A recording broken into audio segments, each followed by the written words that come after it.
Welcome to Mary Walter Radio, the podcast. How are you tonight? I hope everyone is having a good week so far. Almost there, almost in the end stretch.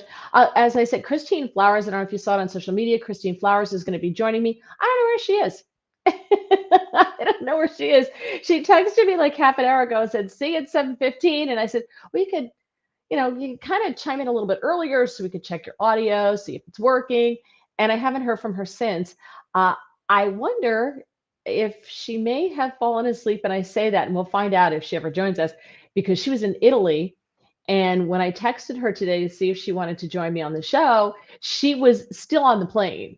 So she she got back to me after she got her luggage, and we coordinated her coming on. So I wonder if maybe she's a little jet lagged, and I wonder if she just kind of rested her eyes and she's fallen asleep. So we'll find out. We'll find out, but we're going to continue on with the show here. Of course, I will put your comments up on the screen as they come in.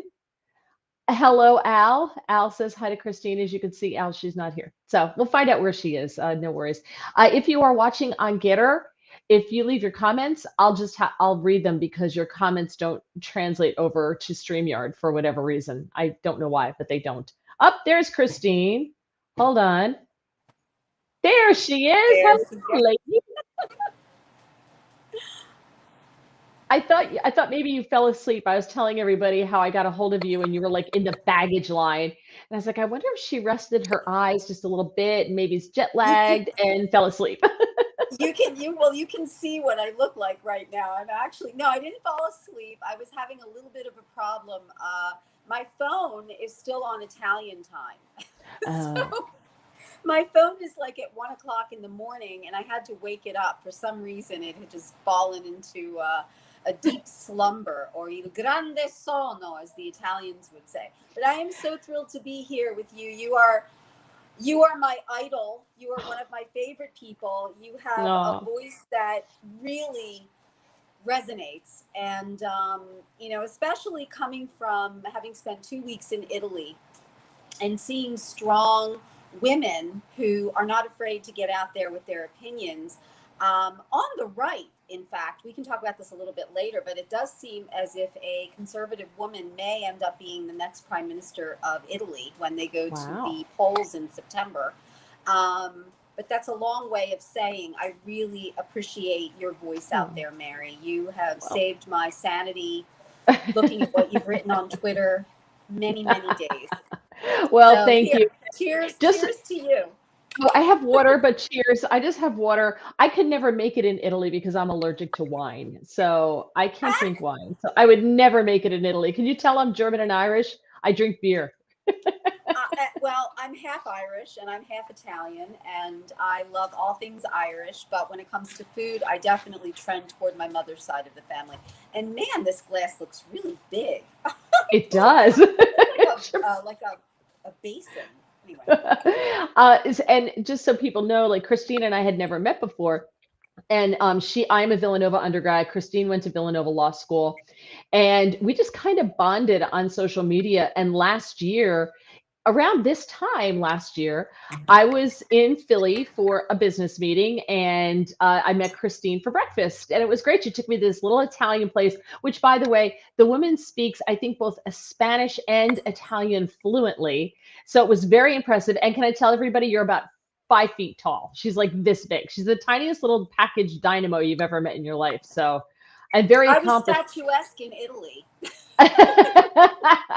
She is an immigration lawyer, very accomplished. I know you also work in radio. You, like I, am a perpetual fill-in, right? The life of a perpetual fill-in. And Yeah. you also, who are you writing for now? Now, ever since the Philadelphia Inquirer dispatched me unceremoniously back at the very beginning of the pandemic, now I'm writing for the Delaware County Times, which is our local paper here in southeastern PA. However, it does get picked up, it gets syndicated by the Kagel Cartoon Syndicate, which means that I get emails from these wonderful small towns in the South and the Pacific Northwest and the Midwest and the Southwest. And I can always tell when it's been syndicated in an area outside of Philadelphia because those are usually the emails that agree with me. If I get emails from the Philadelphia area, it's like, Yeah. you're a traitor, you're backwards, anachronistic, you want men to rule your life, and whatever. Anyway, so yeah. Well, you want to follow Christine on Twitter because she will publish the hate mail and it's hilarious. It's so much fun, and I give you such credit for doing that. And James here, both James and Al, they're here all the time, regular viewers. James is out in Arizona. So, and he has a Hi, new James. baby. His baby is what I think she's got to be, wow, 2 years old by now, I think. And he loves talk. He tells some great tales about his wife, who he also has to refer to as the queen. Notice my name on screen says the queen. He said no, there's only one. Here he says, my queen is 6 inches shorter than myself. She's a firecracker some days. Never misjudge a person on their height. Oh, I never do. Good things come in small packages. So Mhm. I think. And by the way, is that a Christmas tree behind you? It is, and yeah. Okay. My brother, my beloved baby brother, who was born on Christmas Day, gave me this Christmas tree when I moved into my condo. And I loved it so much. It's actually, I don't know if you can see it. It's let me see if Yeah, I can move. we can It's see in it perfectly. Yeah. it's in a Christmas truck. It's actually in a red truck. Oh, And yeah, yeah. I loved it so much that I just kept it there. It reminds me of my brother.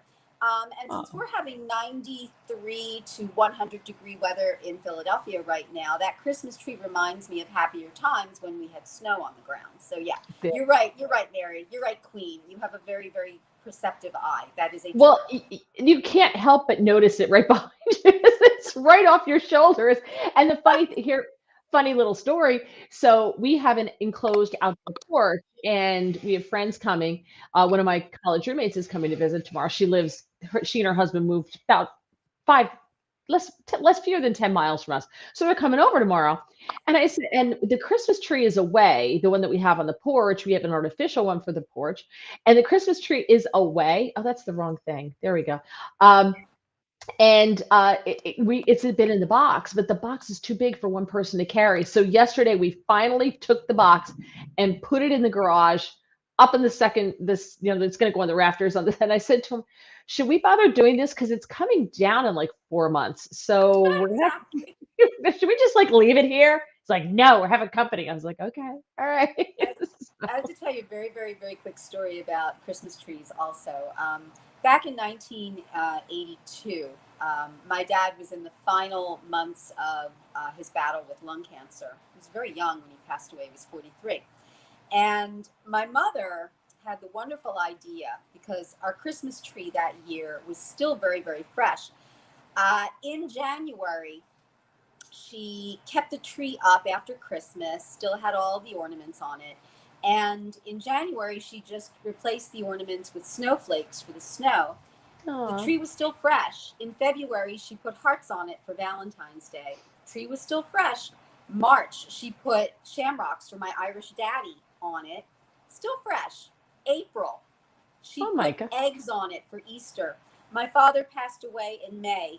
That tree was fresh, and it was a real tree Yeah. until about a week before he passed away. So I always Wow. think the Christmas trees always represent something for me, the evergreen, everlasting life. Mm-hmm. And so I think that's why that tree's up there too. Oh, that's nice. I like that. I don't have any nice stories like that. It's just that, we just forget. And a friend came over once years ago and she walks into her room. She goes, yeah, I guess you're just keeping the manger up year round. I was like, oh my gosh, I didn't even realize it was still there. I didn't even notice it. I just didn't see it anymore. I was like, ah, yeah, we're just gonna leave it up till next year now. You and I are twin sisters, and it must be the Villanova thing, because I had my manger up until really the heat wave started, right before I left for Italy. I had Oh the baby wow. Jesus, I had the lambs, I had the wise men, The whole Mary was bit. there too. And then Yep. I put them in the closet just There you recently. go. So Ron here says that I never take my Christmas lights down. I just reprogram them. Ron is when I was doing a morning show on WCTC in New Brunswick. Ron was the morning show minstrel, and Ron would give us all of these. song parodies and everything. He's incredibly talented, and he syncs his lights to music because he was an engineer at Bell Labs for a really long time. So he's I love definitely, it. yeah. And we do have a song parody coming up if we ever get to it.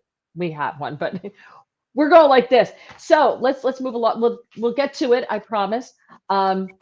But Christine and I could just talk for an hour and not get to any of the topics at hand. So we'll The try. girl thing. Yeah, and I'm gonna have her on later when the Real Housewives of New Jersey is back because we both love the Real Housewives of New Jersey. So we will give you an update every week. So holy recession, Batman. We are in a recession unless you're a Democrat, in which case you're like, no, it's really not that bad, and it's not a recession because Democrats. Policy with Democrats, politics with Democrats is like trying to play Candyland with a 5-year-old. When they're losing, they just change the rules. Yep. So they knew this report was coming out. So they just changed the definition of recession. No, it's not a recession. No, they just changed the definition. Every time we've had two bad quarters back to back with a negative GDP, it has been a recession until now. Yeah, yeah. So It's literally the emperor has no clothes, or I know you are, but what am I? It's just whatever they say. You're absolutely right.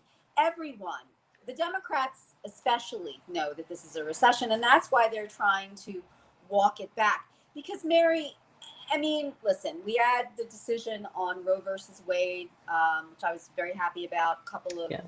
a month and a half ago. We've had, the continued January 6th. I call it the faux hearings, or the continued impeachment hearings of the president who is no longer in office. And they keep trying to distract us from the most important thing, which you just pointed it out: the economy. It's the economy, stupid, as James Carville said. Yeah. And they're running scared about the midterms, and they know that it's going to be a bloodbath, and so they're trying to manipulate the facts however they can. And the problem is the media is helping them do that. I tweeted this Right. morning before I got on a plane. Philadelphia Inquirer every single day has had a negative story about the GOP candidate for governor in Pennsylvania, Doug Mastriano. And I tweeted out, I said, has the Inquirer just decided to become the in-house PR representatives for the Democratic candidate, Josh Shapiro? Because they will manipulate the facts, and they will tell us what we're supposed to be thinking. Right. But the problem they have is twofold. I've talked about this a zillion times, and I've said this over and over and over again, is they screwed up with the kids. They screwed up with Yep. your children, because when it comes to your kids, it doesn't matter whether you have a D or an R after your name, you're coming after my kids. And a lot of parents are very upset about that. So that's the first thing they screwed up. But now they're trying to tell people, don't worry about it. If gas is too expensive, just go buy an electric car. And people are like, wait, what? What? Yeah. I have to charge it. If I'm going on a 4-hour trip, 5-hour trip, I have to stop and charge this thing with my kids in the car for half an hour. How are you insane? My father, when we were kids traveling somewhere, we didn't stop at all, period. And this story, my father would be like, everybody go to the bathroom before you get in the car. And we feared for our life if we had to ask my father to stop the car. I can't imagine having to stop a car at a charging station where there's nothing to do with kids in the car for half an hour at least, so that you can continue on to the next charging station. It's insanity. Yeah, James, look at this. Redefine what the term recession is like redefining what a vaccine is. It's exactly what they Yeah. did. Same thing. Absolutely right. Well, Yep. when I was Same. in Italy, wasn't there? I don't know the name of the the official. I think he was with the State Department. Didn't he actually say the quiet part out loud, that he was glad that gas prices were so high because it would force people to become more green, in the sense that it would force them to buy electric cars. Sure, they're going to buy electric cars. It would force them to not use their cars as often. I mean, it was just so unconscionable for him to Yeah. be celebrating the fact that people are paying, $5, $6, $7 at the pump because, oh, it's going to advance his social policy. Right. Well, I believe that was Pete Buttigieg, the Democrat candidate for president. That's who they like the best, Pete Buttigieg, which is hilarious. Let me ask, I'm going to get away from this just a tiny bit since, you know what? I'll wait. Let me just finish the economy, and then I want to talk to you about Italy because I think we can go off on a tangent here where I would normally wouldn't have this opportunity to pick your brain about Italians and how they view America and President Trump and all that. So, is that my audio that's wacky? Is that my audio? Okay. Not sure. I don't hear Okay. anything on this. All right. I hear a little something, something going on, but I don't know if that's my audio or not. It almost sounds like someone's hitting the microphone. So I guess not. My husband would come running down. My IT department, also known as my husband. I hear that. All right. You know what? Hang on for 2 seconds. Christine, keep talking. I'm going to remove myself here. All right. So tell people about Italy.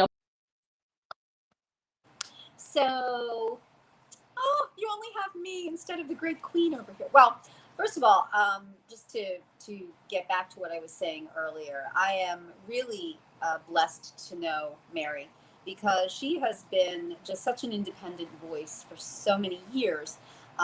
She's younger than me, though, so at that point, I think it's important to have these spaces in media where, I mean, look at us. We're two women. We're two conservative women, but we're two women who are able to basically, and I'm not patting myself on the back, but we're able to speak truth to power and show that the liberals do not speak for us. I get incredibly upset, and I don't want to go off on a tangent on this, but when I hear people talking about women's rights and women's health and women's this and women's that, since when do Democrats speak for all women? Since when do liberals speak for all women? And I have found, this is just my own personal experience, more misogyny from liberal men toward conservative women than I ever saw from conservatives toward women of any political philosophy. I don't know if that's been your experience, Mary. You know what I find? I find liberal women are horrible to conservative women. I got into it with somebody on Twitter the other day about it. Remember Madeleine Albright? There's a special place in hell for women who don't support women. But what she meant was women who don't support the women that she likes and who think like her. Exactly. And that hasn't changed at all. Thank you. I appreciate it. It's still breaking up, but I have no idea where my IT department is. I texted my IT department. I don't know where he is. My settings are me. I hope it's not me. I'm pretty sure it's me. But I went off and I came back on, but it's still doing all my settings are good. But I have no idea where my IT department is. Oh, here he is. It's all breaking up. It's going squeaky. What do I do?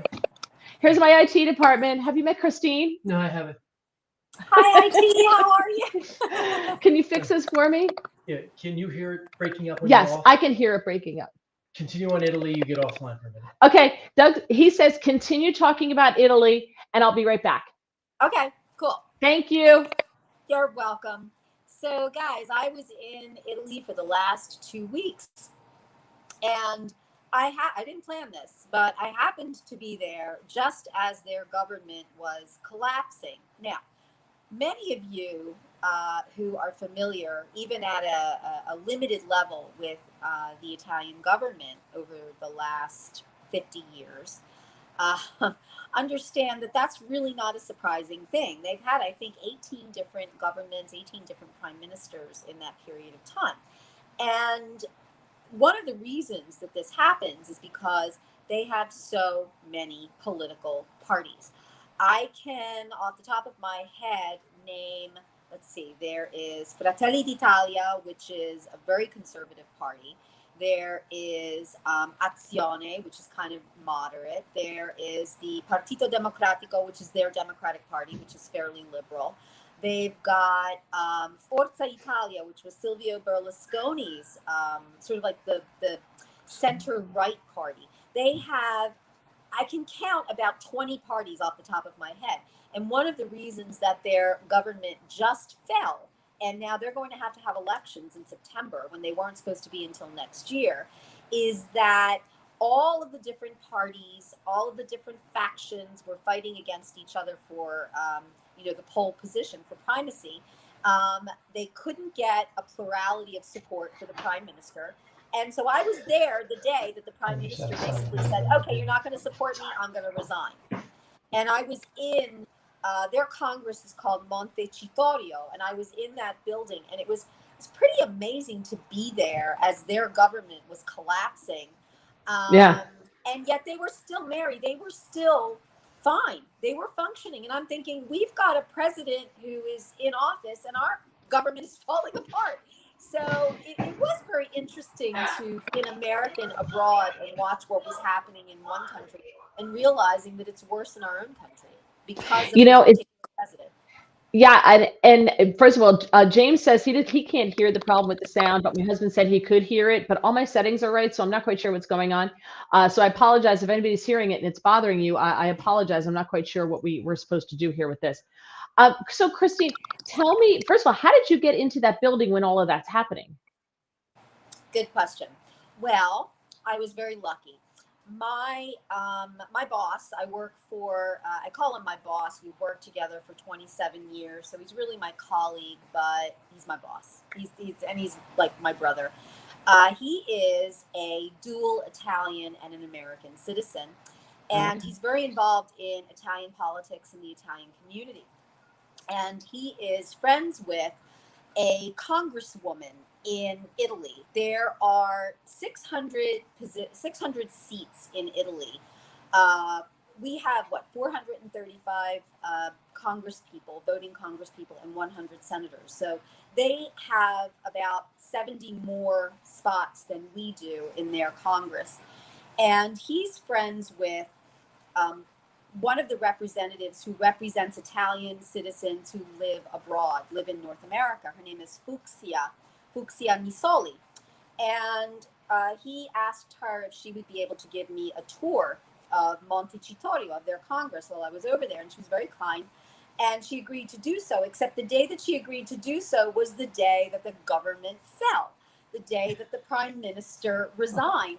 So my tour was relatively brief. She said to me, you can come back tomorrow. Things maybe will be calmer at that point.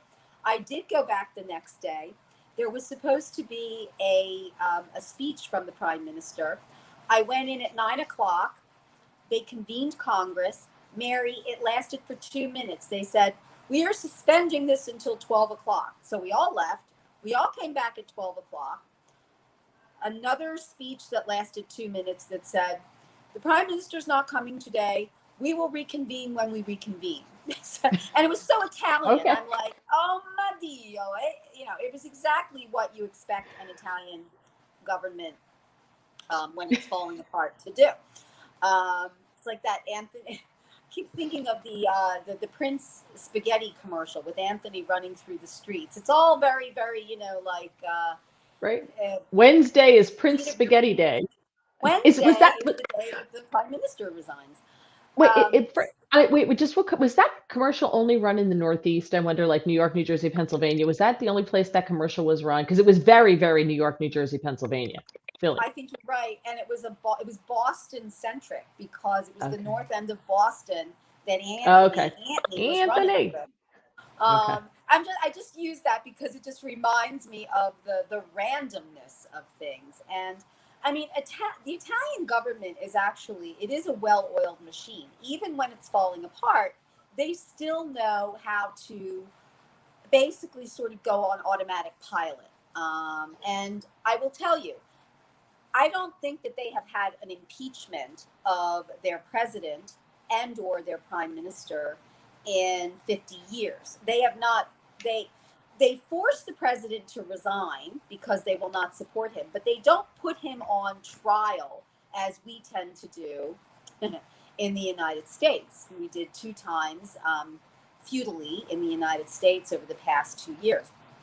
So anyway, it was fascinating to be there. It's a beautiful, beautiful room.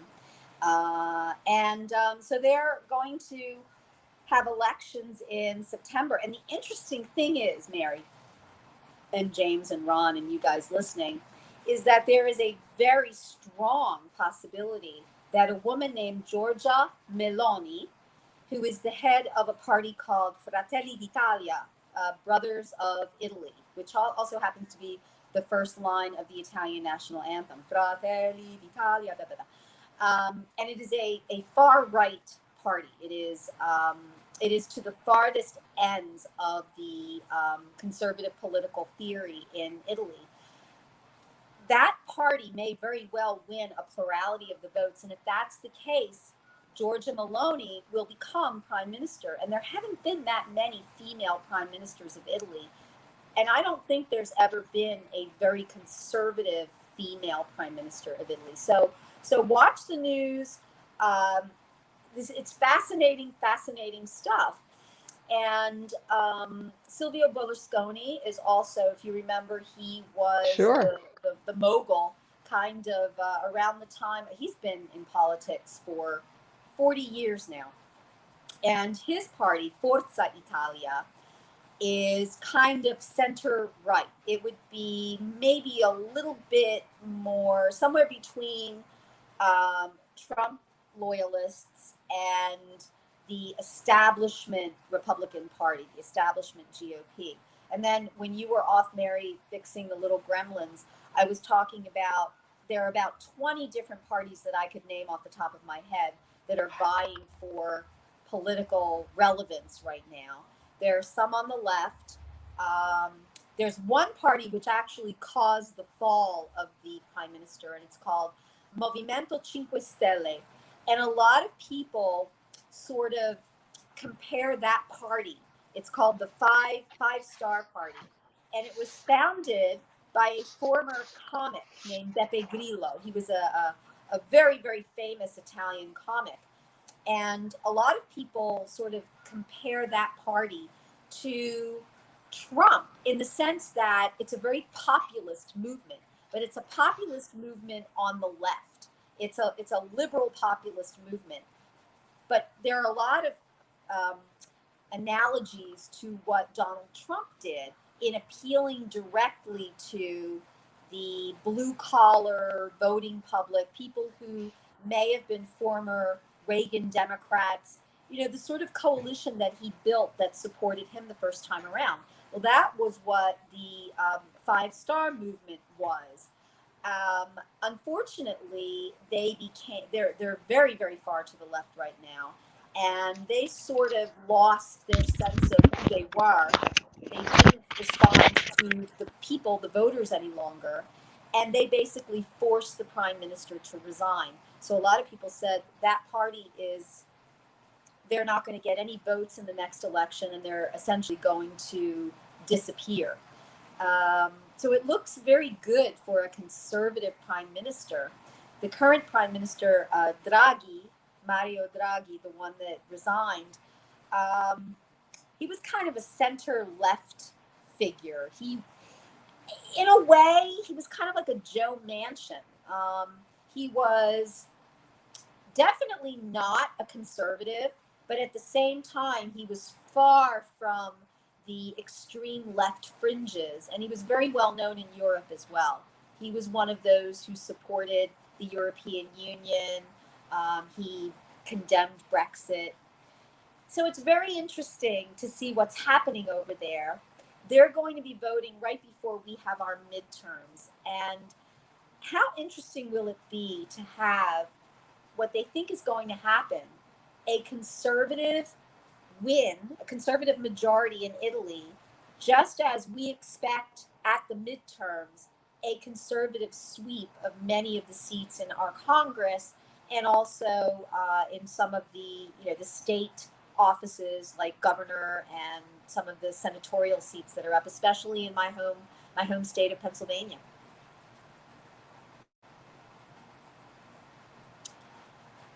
Mary, I can't hear you. I don't know if it's...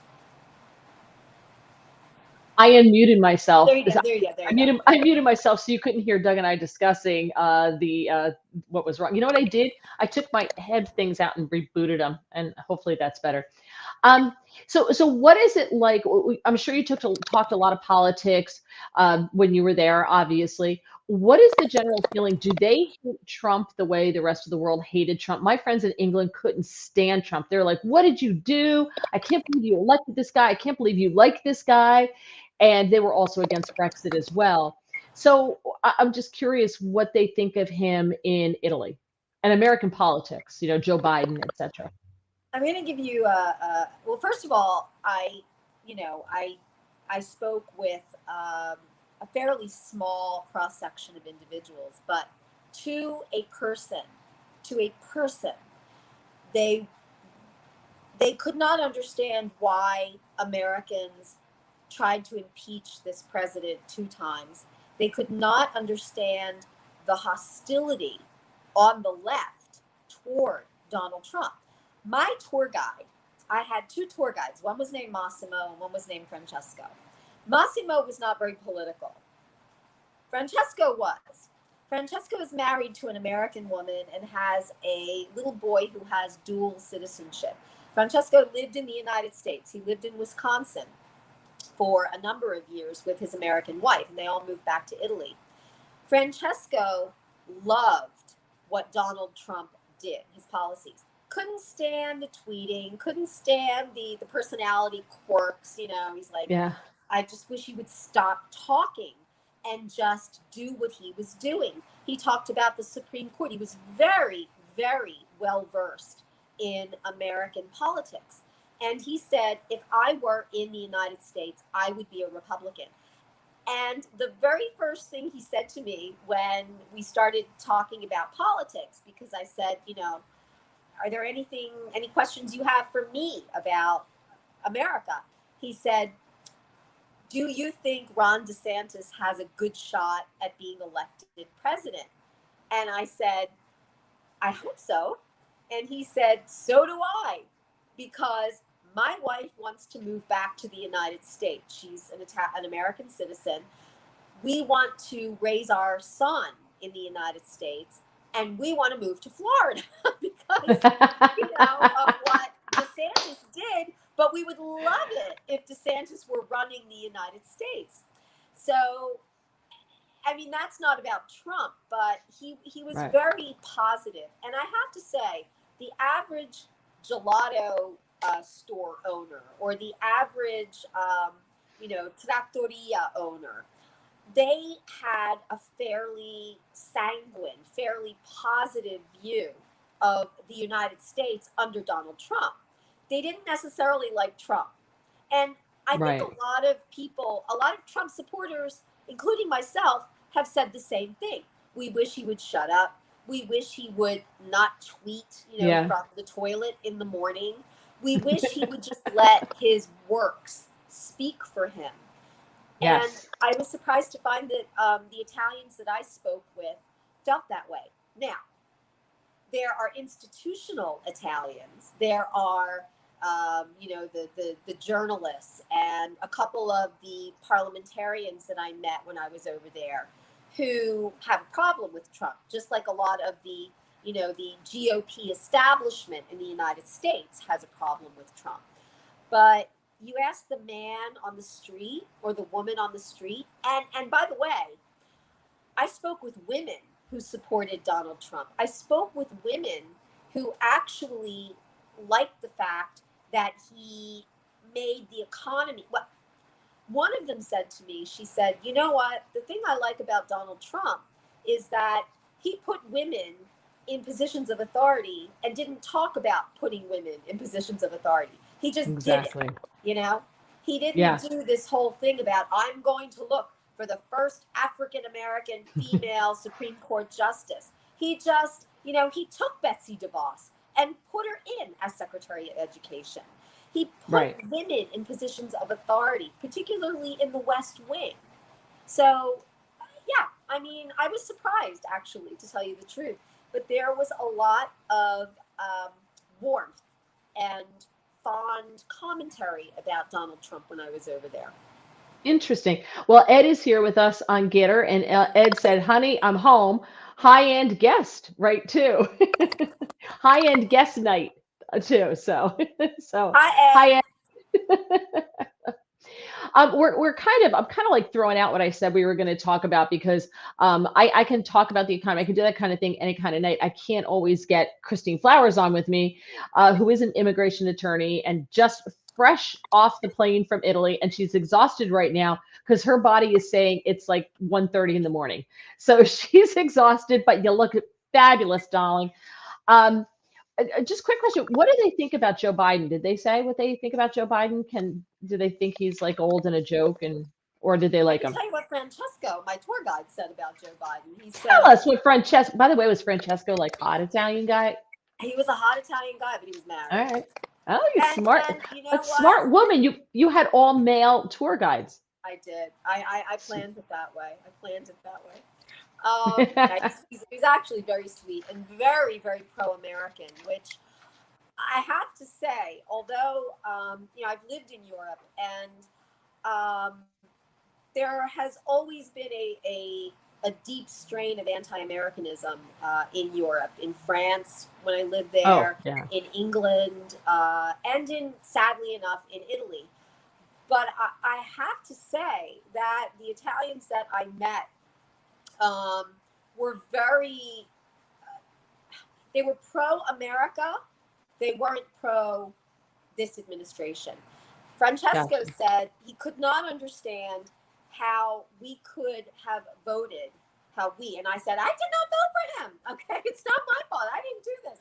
He said he didn't understand how we could vote for someone who so clearly was a figurehead, who was an old man, and he said, our president, Mattarella, they have a president, I think his first name is Giuseppe Mattarella.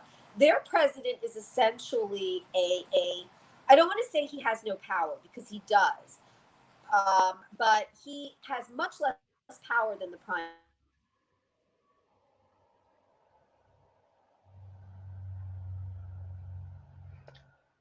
Up.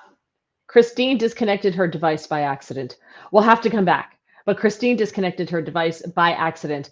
Like I said, I was going to talk about a lot of other things. I was going to talk about. I'm glad she brought up. We're starting to talk about Donald Trump and how the Italians viewed Donald Trump, because and I want to ask you. You know, Donald Trump is suing CNN. I don't know if you saw this, but he's. Can we get Christine's handle on Twitter? Yes. Yes, we can get Christine's handle on Twitter. If you give me 2 seconds, I will. If you give me a second here. But Donald Trump is suing CNN. Did you see this? And Ed says, I may have missed it, but was anyone talking election fraud over there? I'll ask her if we get her back. I don't know if she knows she's been disconnected.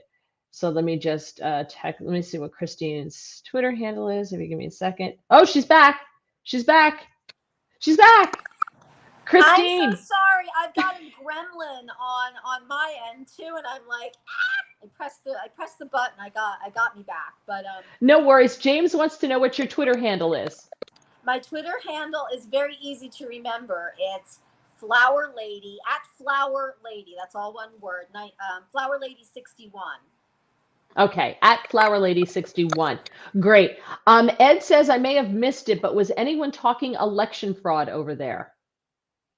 No, not. I mean, Francesco actually said something that I found very interesting. He said he wasn't sure whether or not there was election fraud, because he himself was not there, and he was only able to read a certain amount of original Italian journalism about what happened in the United States back in 2020. But he did say that he felt that the mail-in balloting was a big mistake, because while they do have that in Italy, especially for Italians who live abroad, there are so many Italian citizens who live outside of Italy, and so they need to be able to mail in the ballots. The vast majority of Italians who live in Italy go to the polls. And he said, he's not sure if there was any kind of fraud or misconduct, but he said to dismiss it out of hand, as the Democrats did, and as people were, ridiculing Republicans and conservatives for having questions about the election, he said that that was completely wrong. He said that Right. there was a legitimate question and that people should have had an opportunity to be able to voice their concerns about it, and to shut them down was suspicious. He actually said the word in Italian is sospettoso. And he said, è sospettoso che non si può parlare. It's suspicious that you can't talk about it. And I Right. said, you're absolutely right. I mean, Exactly. what are you afraid of? Why can't we discuss it? Exactly. Exactly. Um, James says he's going to keep an eye on your feed. So there you go, Christine. Thank you, Um, Jane. Absolutely. So we were talking, and as what is Mike says, the USA inspires jealousy around the world, so a lot dislike the USA, and I think there's some of that there. But I was saying while you were gone that Donald Trump is suing CNN, and one of the things he's suing them for is how they called him an illegitimate president back in 2016, and I happen to think that that's brilliant because what are they going after him for? Saying that the election was illegitimate, right? Right. So I think that move is actually very brilliant on his part by doing that. But he's also suing them over the 2020 election, where they said that there was no fraud, there was this, and I was just like, here's the thing about Donald Trump, as you said, I loved him. I thought he was a phenomenal president, and if he He's runs, I will vote for him again in a heartbeat. I'll get my Trump flags out, and they will fly on the flagpole in front of our house proudly. I just wish he would let 2020 go at least publicly. Publicly, please let it go. Because there's so many other things to talk about. Talk about the price of gas. Talk about the fact that you can't get baby formula. Talk about the fact that if you want to have a barbecue, it's going to cost you $300. Talk about those things and he could win more people to the Republican Party. He could get more support, I think, if he would stop with the I was robbed, I was robbed. Yes, you were robbed. Okay. But let that play out in the background and, and, yeah. and let's focus on what you can do to fix the country because Joe Biden's on the ropes. Knock him out, right? Like you could do it so easily, but he keeps bringing up 2020, and I just want to bang my head against the wall. I couldn't agree more, Mary. And I think, particularly since the contrast is so stark between the prosperity that we experienced under Trump for those 4 years and what we're dealing with right now. Don't go back to the election. I know that there are a lot of people out there who they're like dogs with a bone. Yes. They feel, and rightfully so, they feel aggrieved. They feel that they were cheated. Unfortunately, that ship has sailed. That election is over. We have Biden in office now. I don't know what is gained, as you said, by constantly ringing that same bell. Oh, they cheated us. They cheated us. It's not going to have any impact on the next election. It's not going to change voting laws. It's not going to make us, any more vigilant about, watching what's happening. I think you're right. The economy, the economy, the Right. economy, the economy, the economy. COVID, the way that businesses were destroyed. I mean, Deborah Yep. Birx comes out the other day and talks about, essentially admits that there was a manipulation of the statistics so that they could impose and advance their own health policies. They scared us into wearing masks. They scared us into believing that someone who was suffering from cancer but had COVID died of COVID and didn't die of cancer. There was such a manipulation of facts, of statistics, that we look at it now and we can simply say, do we want 4 more years of this, of Joe Biden, Right. of essentially doing what has put us into the pit? Or do we want to go back to, okay, Donald Trump, or someone who advances Donald Trump's policies, but maybe Right. is younger? I mean, and I really have to be honest here. I would like to have a younger individual, someone who is going to have the philosophy of Donald Trump, the energy of Donald Trump, but is not going to be 80 or 82 at the end of his Right. term. I mean, Right. Nancy Pelosi is 80. Joe Biden is 82. I don't know how old Mitch McConnell is. I mean, we have an old group of leaders, and we have a young country. We need fresh blood. Right.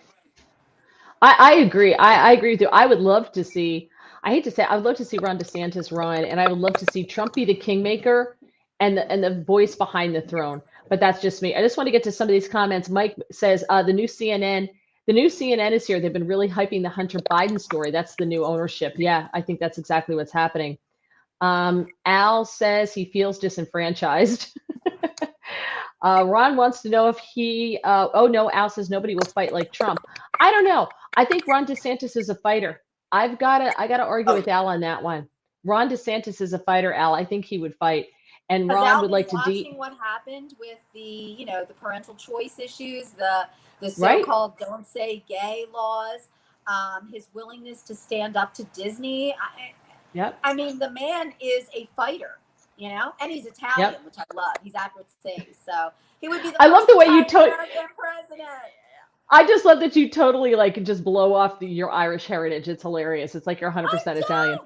I'm very look with this skin. Am I going to blow off my Irish heritage? Look at the freckles. I burn. I don't can. No, I love Okay. my Irish. But we had JFK. Yes. Ed would like to know if you have a Getter handle because he was thrown off Twitter. I couldn't find you on Getter, so I'm assuming you're not there. I'm not on Getter. I probably should be. I'm on Facebook. I'm on Twitter. I'm on Instagram. That pretty much keeps me occupied, along with my legal practice. So. Yeah. Oh, and she works too. Very quickly before we go here because we're running into time. James says term limits for Congress. Stop letting these people leech. I agree, but they're never going to vote term limits for themselves, James. But we can vote term limits by not voting for them again. The problem is, if you don't vote for Mitch McConnell again, the Democrat wins. That's the problem because they won't stop running, and they win on name recognition, and that's the problem. And remember, Mitch McConnell gave us the Supreme Court. If we didn't have Mitch McConnell that is true. fighting, he gave us that Supreme Court. Very true, but he's a never Trumper, and I think he undermined the president. I don't like him because of that. Don't like him because of that. There's a story in the LA Times. Now, for those of you just joining us, Christine is an immigration lawyer. And the LA Times put out a report yesterday, and it's about how Americans, mostly Californians, because Californians are fleeing California, they're going everywhere. But one of the popular places they're going is Mexico, specifically Mexico City. Did you see that? You probably didn't see this report, Christine, because you have been out of the country. So what does Mike say? Tim Scott from California. Yeah. I like Tim Scott for VP with Ron DeSantis, but that's I love Tim Scott. All right, so the LA Times is outlined how some Mexican locals are, quote, fed up with the growing number of Americans moving to and visiting the country because it's contributed to a rise in rent and a shift from Spanish to English in some places. There is a flyer that has been popping around Mexico City reportedly that says, new to the city, working remotely, you're an effing plague and the locals effing hate you. Leave. The article outlines how Americans have brought a new wave imperialism as taquerias and corner stores have slowly transformed into coffee shops and Pilates studios. English is also reportedly becoming more prevalent, because Americans have the ability to stay in Mexico for 6 months without a visa. One gentleman who was interviewed said he's a writer and a professor. He's 38 years old. He told the LA Times, we're the only brown people. We're the only people speaking Spanish except the waiters. And it goes on, and I can give you more of this, but am I the only person who laughs their butt off when they hear this? I'm like, welcome to America, dude. Now you know how we feel when I have to press 1 for English and 2 for Spanish. There you go. Yep. The irony of this. And again, I am an immigration attorney. I deal with a lot of Spanish speakers, a lot of people who come here and they don't speak English when they first come here. A lot of them are working on their English, but I find it incredibly ironic that Mexico is complaining about immigrants coming to their country and speaking their language. Speaking their native language and not blending into the community, when we have here in the United States, and it's not just a Hispanic thing. We have this whole thing about multiculturalism. Used to be when our ancestors, Mary, came over, it was the melting pot. You Right. melted into, you brought the best of your culture, but you created a new American culture. Yep. And my mother did not speak Italian. Her parents did not speak Italian to her because they wanted her to be an American. Now we're all divided and fractured and splintered into all these different identities. And Yep. like you said, press 1 for English, press 2 for Spanish, press 3 for Arabic, 4 for Chinese, 5 for Right. Vietnamese, blank, blank, blank. And we cater to communities that have lost this sense of being American, of being part of a whole, of an enterprise. And in fact, Francesco, I keep coming back to Francesco, my tour guide, he said exactly that. He said, the one thing that unites Americans is that identity of being an American, that civic identity, that unity of being someone who is an American, not someone who has a specific skin color or speaks a specific language or has a specific religion. Unlike Italy, which is homogeneous, Italians are Italian, Irish are Irish, Right. Chinese are Chinese, French are French. We are one of the only countries, if not the only country in the world, where you can be Black and Muslim, and you can be white and Catholic, and you are an American. And it doesn't make any difference, all those, those racial, ethnic, religious differences. So, what I say to those Mexicans, I say, you know what, I would say it in Spanish, but I won't. I would just say, because it would not be polite. But just imagine what I would be saying to them. Press 1 for English, press 2 for English, press 3 for none of your business, press 4 for go home. There you go. Well, this guy Bustos, 38-year-old writer who said we're the only brown people, he said it. He made a TikTok video saying that the influence of Americans stinks of modern colonialism. About 2,000 people responded in agreement. He said Mexico is classist and racist. People with white skin are given preference. Now, if a local wants to go to a restaurant or a club, they don't just have to compete with rich white Mexicans, but with foreigners too. Also, a young American online said, do yourself a favor and remote work in Mexico City. It's truly magical. And someone said, one of the replies said, please don't. The city's becoming more and more expensive every day, in part because of people like you, and you don't even realize or care about it. The LA Times report insisted that the vast majority of Mexico City locals are unwaveringly kind to visitors, but there remains a friction beneath the surface. According to a 31-year-old who's a man who grew up in Florida and Namibia and is working remotely in Mexico City, he's a man of the world, he said, there's a distinction between people who want to learn about the place they are in and those who just like it because it's cheap. I've met a number of people who really don't care that they're in Mexico, they just care that it's cheap. And you could flip this entire conversation around and say, well, there are people who are in this country not because it's America, but they're here because because it's cheap, because we give them free health care, we educate their children for free. They once they had a baby here, they can get on all the free programs. America's great. They have jobs if they want to work. So it's the land of opportunity. So they get a ton more opportunities. What's the difference? And the fact that they don't see the irony in it, to me, is awesome. I just love that they don't see the irony. Is those words in the mouth of an American are considered racism or racist. Right. Those words in the mouth of a Mexican apparently are not considered racist. And I'm sorry, it is ironic and it's hypocritical to be saying the exact same thing about different races of people, but it's the same principle.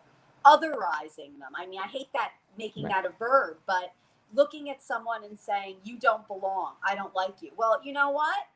Walk a mile in our skin, walk a mile in our shoes. And it is, there you go. It is, so, they're not virtuous here. They're No. basically repeating the sins of their, the people. They're colonizers. Apparently, we're colonizers. Yeah. Well, Lauren Rodwell was also interviewed for this piece in the LA Times. She moved to Mexico City from San Francisco. She says she's sensitive to the gentrification issue, but she doesn't feel guilty because she's a Black woman. So she doesn't feel guilty. She said, I kind of feel like as a person of color from America, I'm so economically disadvantaged that wherever I go and experience some advantage or equity, I take it. And she said that being Black in America is exhausting and it's nice to take a break from it. I love it. I just love it. No polite words. I love it. Did you see what James said? He said, great choice for a guest, Mary. Hopefully she'll visit again. Such a great head on her shoulders. Well, thank you, And James. Ed says the term racist is used out of convenience when a group has no other legitimate argument. He's so right. He also reminded me, I don't know, Christine, if you remember, do you remember on New Jersey 101.5 when Jim Gerhardt used to have GRIP, get rid of incumbent politicians now? Yes. I don't know if you remember. Yes, Remember that? yes. That's Ed just brought that up. He said, do you remember GRIP, Mary? I said, yes, I remember GRIP. I absolutely remember it. I remember it. Yeah. So one last fun story, and then we're going to rock and roll here because it's been almost an hour, and I'm trying to bring us in an hour. I promise Christine an hour. I won't keep her longer because she wants to go to bed. And tomorrow, tomorrow I will be on the, I'm in for Rob Carson tomorrow from noon to 3. Bye, Al. Come back, Christine. She will. Thanks, Al. Tomorrow, noon to 3, I'll be in for Rob Carson. He's syndicated on 24 stations around the country, and they just added a couple more. So the best way to do it, if you go to, I know he's on WCBM out of Baltimore. So if you go to WCBM.com, they're also an Odyssey station, I believe. So you can listen there as well. So I think they're Odyssey, but I'm not sure. But go to WCBM.com and they'll show you how to listen. I also think if you look on iHeart for WCBM or Tune In for WCBM, you can listen that way as well. And then Monday, I'm a Baltimore native, so I'm definitely look at you. I'll be in your hometown tomorrow.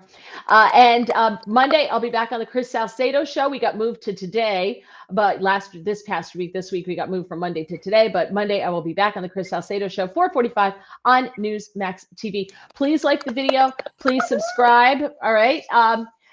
Ed says Walter and Flowers 2024.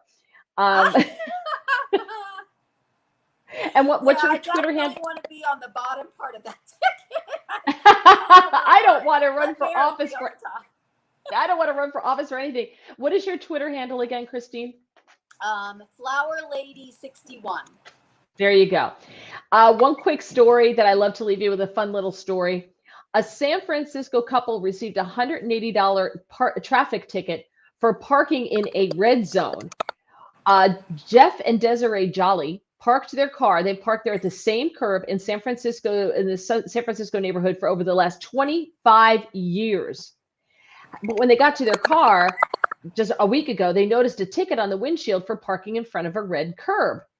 But they say the curb wasn't painted when they initially parked the car. And they have pictures that show a bare portion of the curb where the tire of the couple's car prevented them painting there. So they said the car was already there and they painted the curb red, and then they gave us a ticket for being parked in a red zone. Officials, though, say that the ticket was not in relation to the newly painted zone. Instead, they say the car was parked in a section of the curb that already had been painted red, but it was faded. But they've been parking there for the last 25 years and never got a ticket. They're contesting the ticket and they're waiting for a final decision. They're totally going to win that. The faded curb defense is not very successful. Hold on, what? Oh yeah. Yes, my IT department was just reminding me that there will be no podcast next week. I'm going on vacation, so no podcast next week. I will try to remember to do one the following Thursday, but when I made that promise a couple weeks ago when we were away, it was about 8:00 at night and we were sitting drinking, and I looked at my husband and said, "Oh, I forgot to do a podcast." So, no promises. But Christine, please come back. You are wonderful. I loved having you on. You're fantastic. We'll have to do this again. And thank you for joining me. Appreciate you taking the time. Well, I love you. I really do. I'm honored My to fellow be Villanova here, girl. and I love your loyal viewers. And this was just a great conversation. And we really do need to talk about the Real Housewives of New Jersey. I want to talk about Teresa. I really want to talk about Teresa. Teresa could possibly be the dumbest rich person I ever created because she just marries well, right? I mean, she works hard. She got the cookbooks and everything, so she works hard. But she is one of the dumbest people. It drives me crazy, but we'll talk about it. We'll definitely talk once they're back in season. They just wrapped up, so it's going to be a while. Once they're back in season, we definitely will. Bobby, who is chiming in for the first time, says, Bobby O from New Jersey says, thank you, ladies. And Bone Parts says, great show, ladies. They're on Getter. They're watching on Getter, which, by the way, we get a ton of Getter viewers compared to YouTube. I'll get, I think last week I got like 165 Getter. Yeah, you got to join Getter, Christine. I will put, we didn't really talk a lot about the things that I had planned, so I'm not going to put anything in the description of the show. I won't put any links because we blew it out of the water and talked about Italy and, Italy's view of America and Joe Biden and Trump and everything else, and why Christine has a Christmas tree up in the middle of almost August. It's almost August. So, all right, everybody. We were going to talk about Hunter Biden, and I will say that Francesca thinks that Hunter Biden absolutely is a criminal drug addict. So that, to end with that, on that note, just touching on Hunter briefly. Yes. And I don't think anyone has to, I don't even think that's a question since we have, pictures of him doing crack and brandishing a gun, which he's not supposed to allowed to own. So, all right, everybody, thank you so much. Have a great night. I will not be with you next week. Christine will be back with us, though. I promise I'm going to wrangle her into it. I'll have to bribe her. Thanks so much, everybody. Have a great night. Great week. All right, guys. Love you, Mary. Bye.